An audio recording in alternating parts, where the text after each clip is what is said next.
ময়মনসিংহের মুক্তাগাছায় রসুলপুর বনে একটি দস্যু চক্রের সন্ধান পেয়েছে এটিএন নিউজ, যারা বিভিন্ন কৌশলে অন্য জেলার বাসিন্দাদের বনের দুর্গম এলাকায় নিয়ে দেশীয় অস্ত্র দিয়ে হামলা করে কেড়ে নেয় টাকা সহ সাথে থাকা মালামাল। রাশেদুল ইসলামের ক্যামেরায় আসাদ ভুইয়ার ৩ পর্বের অনুসন্ধানের আজ দেখুন দ্বিতীয় পর্ব।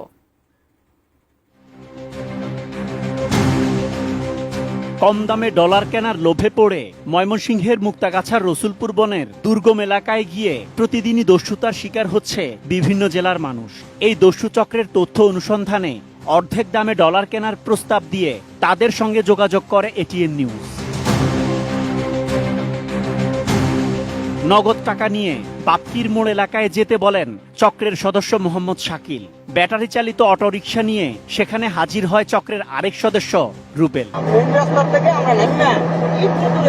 মূল সড়কে যাওয়ার কথা থাকলেও প্রায় ৩০ মিনিট পর গলিপথে ঢুকলো অটোরিকশা, যে সড়কে আর কোনো যানবাহন নেই। ৩০ থেকে বাড়তে 50 মিনিট হয়ে গেছে। মোবাইলের অপর প্রান্তে থাকা ব্যক্তিদের সঙ্গে রুবেলের কিছু অস্পষ্ট কথায় বুঝতে বাকি নেই অপেক্ষা করছে ১০-১৫ জনের একটি ভয়ঙ্কর দস্যু চক্র। চালক অটোরিকশার গতি বাড়িয়ে দিল। জনশূন্য এলাকার দিকে দ্রুত গতিতে এগিয়ে যাচ্ছে রিকশা। ৩ রাস্তার মোড় আসতেই রিকশার গতি কিছুটা কমল। অতিরিক্ত ঝুঁকি বিবেচনা করে জোর করে রিকশা থেকে নামতে হলো। দ্রুত ঘটনাস্থল ত্যাগ করে তারা।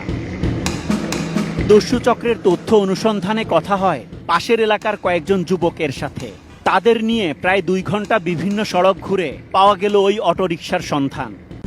RICL TMX, যুগের পর যুগ স্থাপনা থাকে মজবুত। ওদের ঠিকানা কোথায়? ভাই ওদের ঠিকানা আমি জানি না ভাই। প্রথমে সবকিছু অস্বীকার করলেও স্থানীয়দের সহায়তায় তার মোবাইল থেকেই দস্যু চক্রের বাকিদের নাম পরিচয় জানা গেল। রুবেল মনে করেন আঙ্গর বাড়ি পাশে বাড়ি। স্থানীয়দের চাপে দস্যু চক্রের সন্ধান দিতে দলের সদস্যদের বাড়িতে নিয়ে যেতে রাজি হয় সে। আমাদের উপস্থিতি টের পেয়ে ঘরে তালা লাগিয়ে সটকে পড়ে দস্যু চক্রের সদস্য রুবেল। বাড়ি থেকে পালিয়েছে শাকিল, তবে নিজ ঘরেই পাওয়া গেল শাকিলের মা শাহনাজ পারভিনকে। তিনি অকপটে স্বীকার করলেন ছেলে শাকিলের অপকর্মের কথা। ছেলে মানুষকে বাইরে থেকে মানুষের ডেকে এনে যে আঘাত করে, মারে, পিটায়, সেগুলো আপনারা দেখেন না? আমরা দেখি স্যার, আমরা দেখি হাল্লা হাল্লি করি, চিল্লা চিল্লি করি, পাও ধরি, ভেগাত্তা করি, সব করি, কাজ হয় না।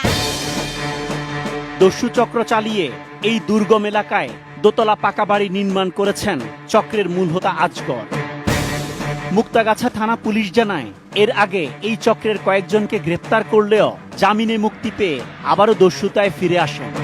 সে জামিনে আসে ওরা আবার মনে হচ্ছে যে বা দেখা যায় একই কাজে লিপ্ত থাকে।